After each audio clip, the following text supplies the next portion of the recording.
So my aha moment was realizing, oh, this is beyond attention. This is beyond school, that this is how I eat food and how I spend money and how I sleep and how I plan activities and all of these other things that just made so much sense. And the aha moment was recognizing how ADHD really was connected to so many things.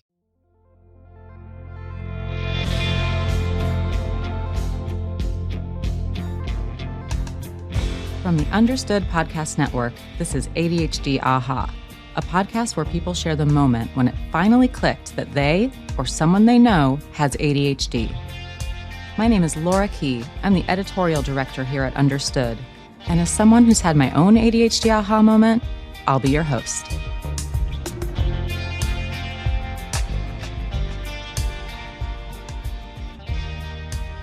I'm here today with Dr. Roberto Olivardia. He is a clinical psychologist in Massachusetts. He's also an Understood expert and the host of Season 2 of the Understood Explains podcast, which covers everything you need to know about ADHD diagnosis in adults. Super relevant to the show.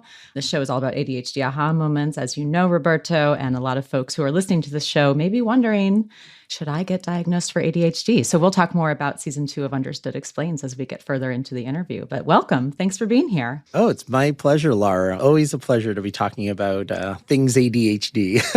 Well, let's get started. You were diagnosed with ADHD as an adult, right? That makes you an apt host for Season 2 of Understood Explains. So why don't you start by telling our listeners when you were diagnosed with ADHD?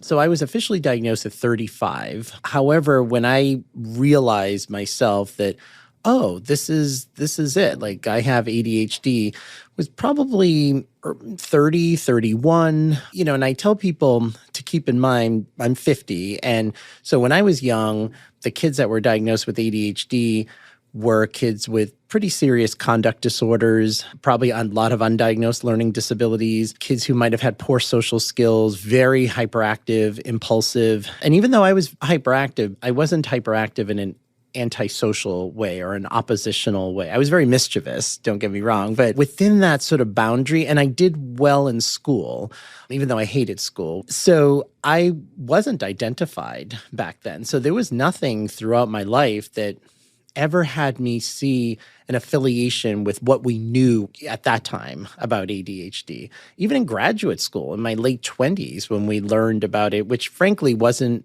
a lot, and that's not an indictment on my particular program. I ask a lot of my colleagues this: how much did you learn about ADHD in your clinical psychology PhD program?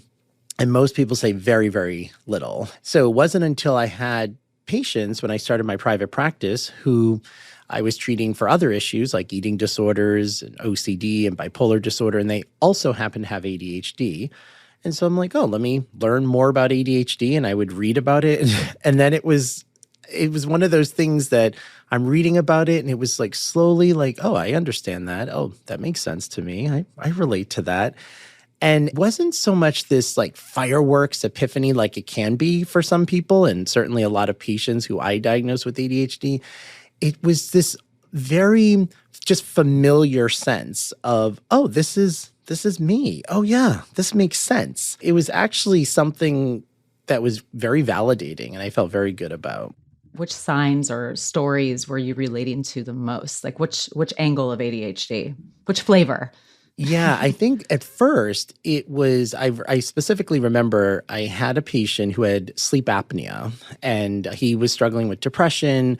He had an eating disorder, and he also had sleep apnea, and he had ADHD. And I was reading about sleep apnea, and I thought, oh, like, I've had a lifetime of sleep issues. I mean, I was a sleepwalker, sleep talker, sleep paralysis. I do have very severe sleep apnea, night terrors, you name it.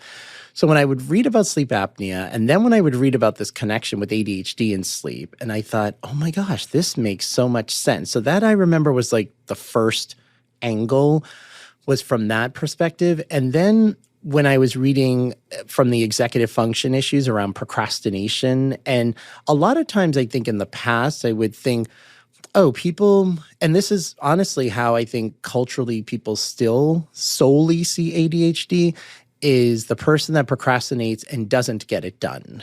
And certainly that does affect a lot of people with ADHD.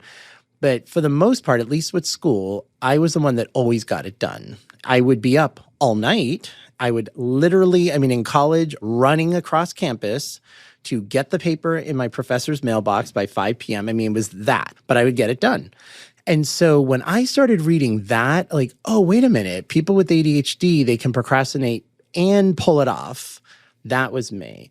And then when I started sort of reading this more broad sense of impulsivity, it's like, okay, well, maybe I haven't had an issue with this, or that, but I always identified myself and knew intuitively I have a very addictive personality, that anything I like, I can like too much very quickly. And in some level, and I had friends growing up and people who had issues with that, and I related to it. I didn't see myself as that different from those individuals, or even the individuals who might have had conduct disorders and issues. I hung out with a lot of those kids. I have a very mischievous side to me that when I was younger, kind of liked being a little bad, being a little dangerous. I'm going to ask you all about that. Don't you worry.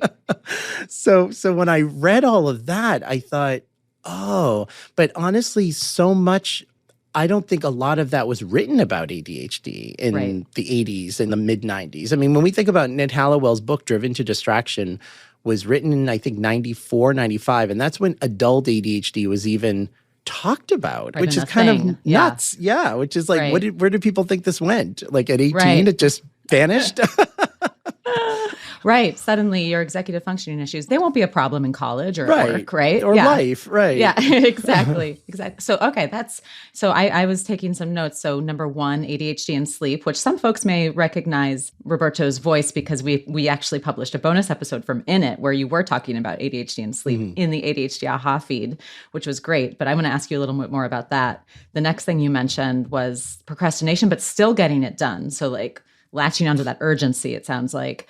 Do you mind if we go back a little bit to ADHD and sleep? Absolutely.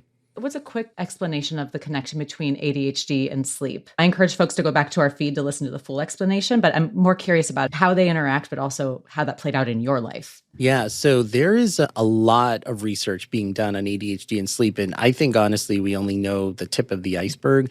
We know that there are centers in the brain that are, particularly in our frontal lobe, that are activated or implicated with sleep.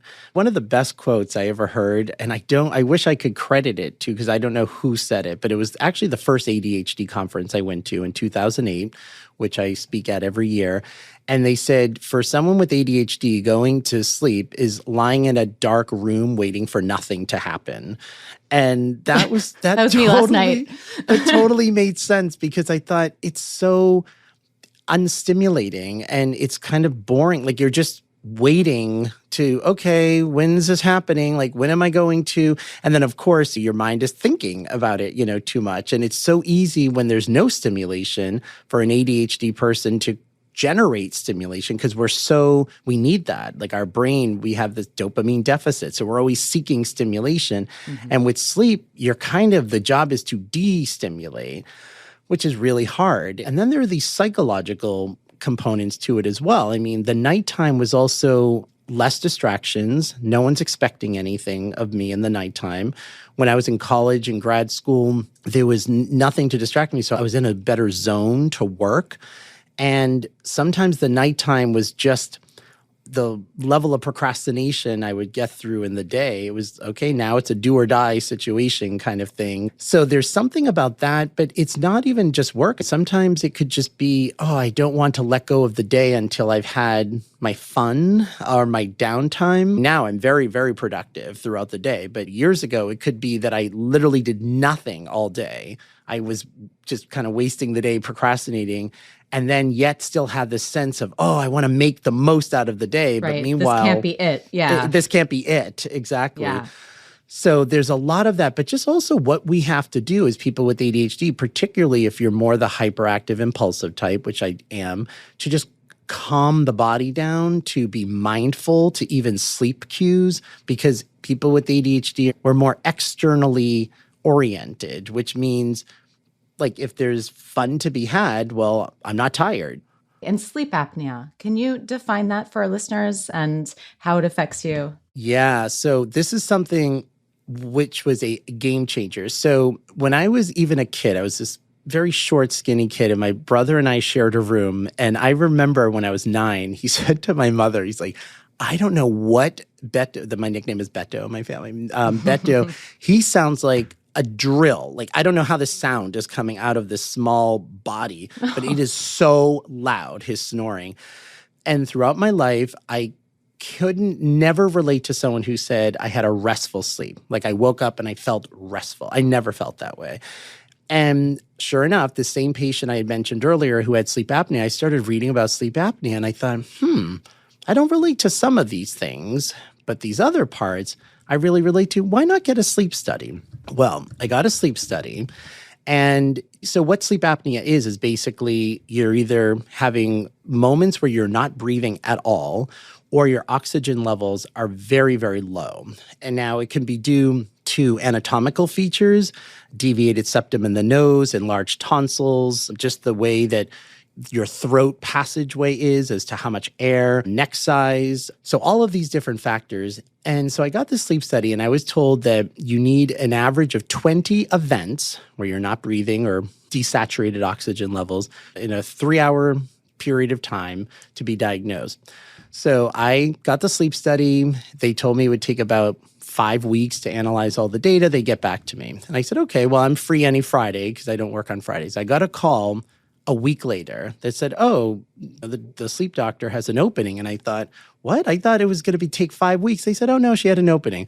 Well, what they didn't tell me over the phone was they needed me in there ASAP because I had 98 events in an hour. Oh, my God. 98. Wow. She said, Roberto, let me tell you, I've been doing this for 30 years. The highest I had ever seen was someone at 68 events, and he was double your age, triple your weight. He smoked 2 packs of cigarettes a day. Like, this is really serious. So thankfully, I'm a pretty healthy guy overall because I was over 30 when I got the sleep study, and untreated sleep apnea at some point starts to cause cardiac damage to your heart because your heart is working so hard to basically, it's almost like equivalent to someone putting a pillow over your face for a second or two, taking it away, putting a pillow over your face, taking it away.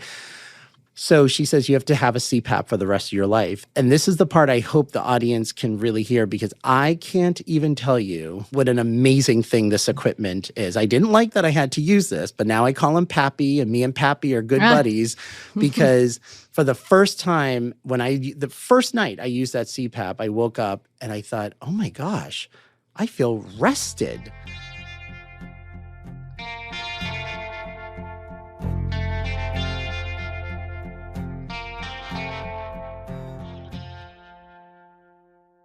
So you finally felt that experience of restful sleep around the time when you were starting to wonder or to spot that you had ADHD, it sounds like. Right. I have a question. I wonder, and this has come up with a number of my guests, when they learn to cope with one thing in their life, that's when they really start to notice the ADHD symptoms, right? Because they get something out of the way. Right? Because I imagine that not having restful sleep probably was exacerbating your trouble with focus or trouble with attention and hyper impulsivity, managing your executive functions. So was it that you were still struggling with those things, but you could see it more clearly? What I did notice was, like, I think about in high school, if I was, it could take me, I don't know, 2 minutes. If I'm bored, I'd fall asleep. I'd either be the class clown or I was drooling down my face, literally. Now, it's funny. I still can fall asleep if I'm bored. Actually, tonight, I'm meeting with my accountant for tax time. And I love my accountant. She's wonderful. But the last time we met, oh no, I was literally arm's length away from her and she's talking about numbers in the spreadsheet and I'm just nodding off. But I notice it takes me longer for that to happen. That definitely improved. But it did make it clearer of looking at this idea of attention. And then honestly, the parts of it that didn't change at all, as far as my ADHD, with the sleep issue being remedied. Right. That's what I mean. It seems like I know you didn't cite this as your aha moment, but you were diving deeper and you were treating patients and noticing things in yourself. But it seems like this, like that getting the sleep issues more under control was this moment of clarity and this potential Oh, aha moment. absolutely. That's Oh my really gosh. interesting. And Yeah. it's so common in people with ADHD. I wonder if that will resonate with any of our listeners. I think another part too that's so, to me, is so beyond the diagnostic criteria is what I call the sensibility of people of an ADHD experience. And that's the part that there are those aha kind of moments. Like, so with sleep, this idea of what we now is termed interoceptive awareness, which is the awareness of what's happening in our bodies. Understanding how ADHD really can impact that. And I remember at 10 years old, I was at Chuck E. Cheese. My friend had a birthday party at Chuck E. Cheese. I love food in general, but I really love pizza. And we ate a ton of pizza, and then we bouncing and doing arcades and all that. And then my friend's mom said, "Oh, guys, eat some of this pizza. I don't want to waste it," because there was a lot left over. And one of the kids at the party said, "Oh, no, I'm full." And then I said, "Oh, you didn't like the pizza?" And he said, "No, I like the pizza. I'm just full." I said, "Oh, you just didn't like this pizza?" And he said, "No, I like that pizza. I'm not hungry." I said, "Oh, you didn't like the topping of it?" I seriously did not understand how you like the pizza. It's in front of you and you're not eating it. What? Like, how does that even? And realizing those kinds of moments, because to someone with ADHD, we like it. It's just there. Of course I'm going to take it. I'm not going to tune in to my body. Like, I couldn't really tune in to even assess, am I hungry? Do I need that? It's like, no, me like pizza, I eat pizza. Just like when in college, a similar thing, when someone was at a party that we were at and they said, "Oh, I'm going to go home." And I said, "Oh, are you tired?" And they're like, "No, I just know I have to go to bed because I have to wake up early." And I thought, that's so weird. I don't know if I would have ever done that. Like, that Right. means you have to get the signal that you're tired and that directs your behavior versus, oh, there's no more fun to be had, so now I'm tired. And it's those things that were the aha moments for me. The stuff that's beyond the DSM that you would see in the DSM statistical manual of psychiatric disorders, it's those kinds of things I'm like, oh, and similar with the procrastination, like the why. Like, why is this such an issue? Oh, you're saying for a lot of people with ADHD, we joke that there are two time zones, the now and the not now zone. I've never heard that before. That's great. Oh, yeah. We have a good sense of humor in the ADHD community. And that idea that if something is due a week from now, that's in the not now zone. I'm not looking at it. I'm not even thinking about it. And then as the not now becomes the now, then boom, either one of two things happen. People either completely shut down. It's almost like a power fuse blown. Or in my case, it would be like someone just ignited adrenaline in me. And then that's all I could think about. And I would get it done. But I couldn't understand, why can't I feel this way 2 days before it's due? Because I never liked it. Friends of mine would comment and say, "Oh, that's so awesome. You can write 20-page paper overnight. I wish I could do that." I'm thinking, no, like, this isn't something I feel great about. I am so tired at the end. And then it would take me days to recover, of which I'm then missing other stuff. And it's just this catch up. And then I get sick. But I couldn't understand it because I would say, this is the last time I'm going to wait till the last minute. And then it wouldn't be. It would just happen over and over. Those are the aha moments when I had that scientific understanding of ADHD that I can't even tell you how validating it still is when I read research that still comes out today that's like, oh, yes. It's an evolution of those moments. What you were just talking about actually helped me better understand one of our former guests. Her name is Ange, and she talked about one thing that tipped her off to her ADHD. She saw this infographic of potential signs of ADHD, and one of them was forgetting to go to the bathroom. And even I was like, how do you forget to go to the bathroom? But the way that you just described it, it makes a lot of sense. I can completely relate to Ange because I've had those moments where and it's funny because we know ADHD is genetic. And so when I was a kid, my mom would routinely say, "Beto, like, go to the bathroom." And I'm like, "I don't have to go to the bathroom." And meanwhile, she would tell me my legs were like twisted in a pretzel. Like, it was so obvious that I'm holding something. And she's like, "Go."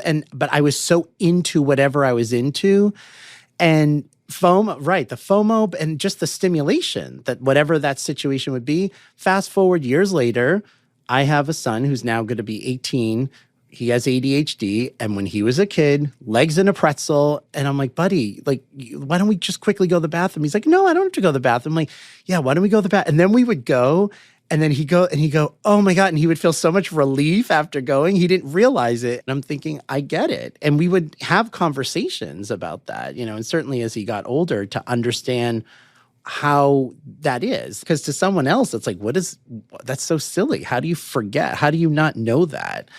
But those are the things that I love sharing because that's what can meet somebody to be like, oh, that I relate to.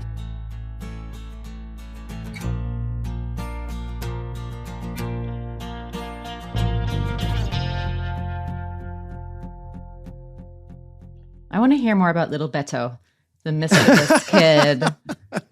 I want to hear more about the mischievous and what were some of the other words you used to describe yourself? How did your parents perceive you? What was happening at school? Tell me about yourself as a kid. In general, I love humor, and my rule was anything is good for a laugh as long as you're not hurting anybody's feelings. Like as long as you're not hurting anyone or hurting their feeling for a laugh. So my brother will tell you, I lacked the embarrassment gene when I was growing up. He wished I had a little bit more of that. I'm the youngest of 3 kids. So my brother's 6.5 years older. My sister's 5 years older. I joke because my siblings will say I had different parents than they did because my parents were tired by the time I came, and they were older. And I was definitely the one that gave them the biggest run. And I remember the first time I heard the word shenanigans when I was in 3rd grade, and I loved that word. It just sounds like what it is. I mean, it's just shenanigans. And I remember thinking, that's like a cute way of saying like, I like a little badness, like, I don't know, there's just something about not conforming to how everything's supposed to be that's just, I don't know. I still can't explain it, but it's so appealing to me.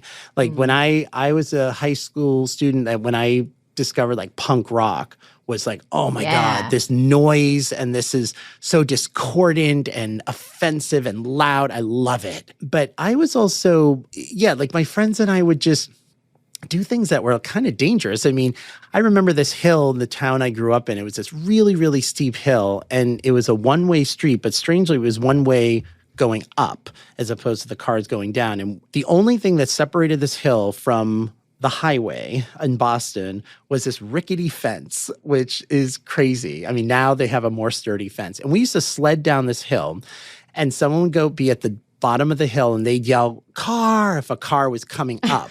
And we just steer away and bang into this rickety fence that literally easily the fence could have given way and we would have ended up on the highway. And we thought, oh, this is like fun. Like it was just stimulating. Like just seeking out that stimulation, that danger. Right? Oh, yeah. Practical jokes, and things like that. And then there were the kind of things that I really, I got kicked out of Sunday school because I questioned sort of things that were sort of told, like, you have to think this way. I mean, my brother, who's a very good Catholic, he never broke a rule in his life. And we're very close. I mean, we're very different people, though. This priest, after he kicked me out, he sought my brother out. And he said, I just want to let you know your brother contributes to the death of the Catholic Church. And when my brother told me that, I'm like 13, 14. I said, did he say that? And he said, yeah. I'm like, that is awesome. I'm like, I want that on a t-shirt. Can he actually write that on a t-shirt? Oh my gosh. Yeah, like even, when I was now old enough to go to those kind of punk shows where you're thrown around and everything, that was all like fun and stimulating. Like one of my mottos, like, well, whatever happens, it'll be a story. Whatever happens, it'll be sort of part of our life story. And so I had very little of that risk aversity. Risk aversion. Yeah. Well, it sounds like everything you're saying is very tied up in impulsivity and the seeking out of stimulation. I wonder, did you ever in school, if you were acting like the class clown, was it ever to cover up for any challenges that maybe you weren't aware of, but you could feel? Oh, yeah. I mean, to me, it was just brutal. I mean, high school, especially 10th grade was probably the worst. I just couldn't focus. It was so painful. I actually have all of my report cards, and it's so interesting looking back because it's there. I mean, Roberto can be super bright, but doesn't always live up to his potential. His biggest mistakes are in being careless and being impulsive. Roberto's handwriting is incredibly difficult to read because he writes so fast. I think I was a bit dysgraphic, though, as well, on top of that. But definitely, I mean, my writing, I almost don't have the patience to write neatly. I'm just like, let's just get it out. And then there'd be this inconsistency. The thing that comes to mind, 7th grade, where you have a different teacher for a different class. And my parents came home from a PTA meeting. And I said, how was it? And they said, well, we feel like they're talking about 5 different kids. Like, your math teacher said you're a bit of a wise guy and you can't stop talking. Like, you're constantly talking. And even though she tells you to not talk, you just are a little bit combative, which I was. It wasn't like I was an angel either. When I said I didn't have a conduct disorder, it means, on that level, but it doesn't mean I didn't butt heads, with some teachers and was a bit of an instigator sometimes. My history teacher wondered whether I had some medical issue because I was asleep all the time in that class. And then the bell would ring and I'd be like talking to my friends, like full of energy, and he didn't understand that. My English teacher said if every student could be like Roberto, my day would be awesome. He is a star student. He participates because she was not only incredibly engaging, but we're talking. It's like seminar style. It's not lecture. And she had the desks in a circle. Ooh, interesting. Isn't that like what's so significant is as a kid, you walk in a room and the desks are in a circle. It means, we're all interacting with each other here. And then I had another teacher who wondered whether I had some urinary issue because I had to go, quote unquote, had to go to the bathroom all the time. I've heard that a bunch of times on this show. I just be roaming. I mean, that was my way of just managing.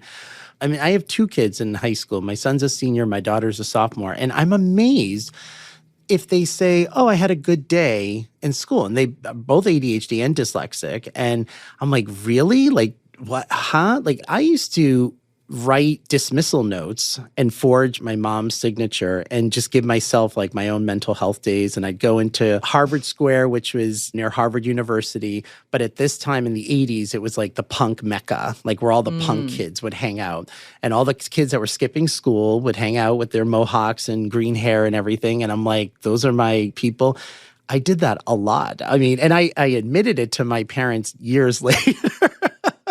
After I got my PhD, I admitted it to them. You're like, I turned out fine. Yeah. Yeah, I turned out okay. And it's not that I recommend this for any high school students who might be listening to this, but honestly, it was a way to manage. Like, if I knew I was going to give myself Wednesday, I remember was a popular day, I would give myself one of those days just to manage. Monday and Tuesday were so much easier, knowing, okay, Wednesday I'm going to be off and I'm going to skip that day. And this is where that responsibility piece came in. I would coordinate with friends of mine getting the homework and everything. So I would still play up like my end of the bargain. And I think that was the difference. Whereas some of the kids who I'd hang out with on those days, they weren't doing that. And then they were getting Fs and they were failing and they didn't care that they were failing.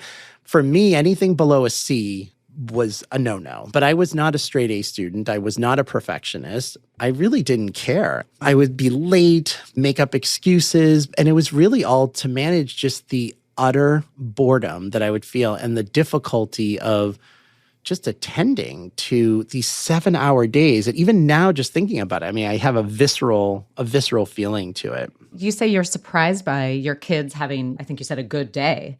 I imagine that has something to do with your self-awareness and your profession, and they probably have learned how to cope and what they're struggling with, obviously way earlier than you had the luxury of. Oh, yeah, definitely. I mean, I think, what's great is that I think schools still have a ways to go, in my opinion, but there's definitely come a long way in terms of being more attuned to those, just even the needs that not everyone learns the same. Just even that. I mean, let alone, ADHD and those things.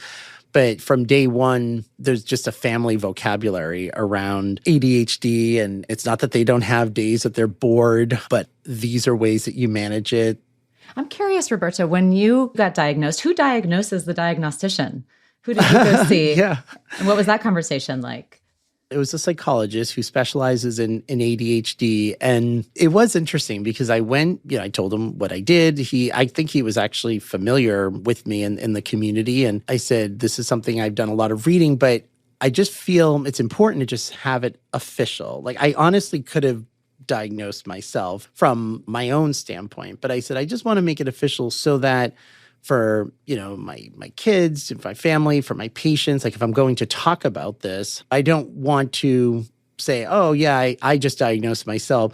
And it was pretty evident. How has getting diagnosed with ADHD officially, or even just recognizing symptoms in yourself, changed how you interact with patients, if at all? I would say the main thing is with patients with ADHD is just sharing my story with them, because first and foremost, and this is my whole life, really, I'm a very empathic person. I was always a very emotionally sensitive kid, which that also can go along with ADHD, the sort of emotional sensitivity. And it physically pains me when someone feels less than in any way. And so trying to share with people that they're not less than, that they are different, but different doesn't mean bad and less than, and to validate it is harder sometimes. Absolutely. I would say that's probably the biggest part in terms of how that's kind of played. Because my style, I would say, has been fairly consistent ever since I started doing therapy and practicing, and even in my training. I did find, interestingly, when I started in my clinical training, I remember we would audio tape our sessions, and then my supervisor would hear the audio tape sessions, give feedback. And I had two wonderful supervisors, and they both said identical things. They said, it's clear that you are communicating your empathy really well. You have a knowledge of the theory and the skills, but there are two things. You don't allow for enough silences in the room when you ask a question. And if there's a silence, you kind of fill it. And both of them said, it's clear that you're almost trying to rescue the person, but you don't have to rescue them. Sometimes people just need time to process, and you talk really fast and in a way that it's clear you're enthusiastic, but understanding that some people, especially if they're depressed, that energy could be very intense. So that's where I realized it's moments like that now if I understood ADHD at that point, I would have been like, oh, this is what it is. It's that, how do I ground myself mindfully? It would have been helpful to have that as like a theoretical model to understand all these disparate things.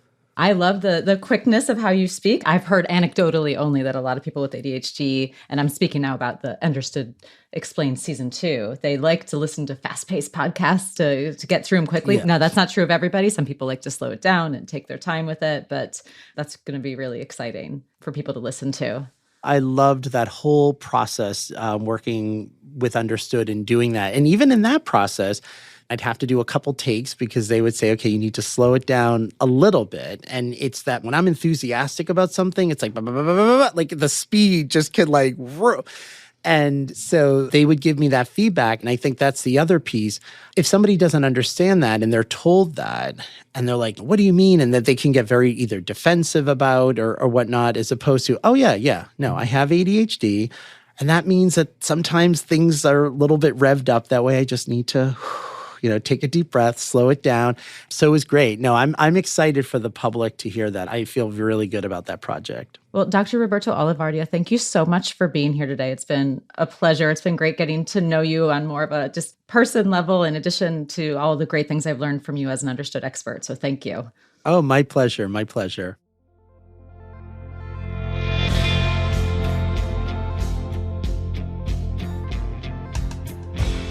You've been listening to ADHD Aha from the Understood Podcast Network. If you want to share your own aha moment, email us at adhdaha@understood.org. I'd love to hear from you. If you want to learn more about the topics we covered today, check out the show notes for this episode. We include more resources, as well as links to anything we mentioned in the episode. Understood is a nonprofit organization dedicated to helping people who learn and think differently discover their potential and thrive. We have no affiliation with pharmaceutical companies. Learn more at understood.org/mission.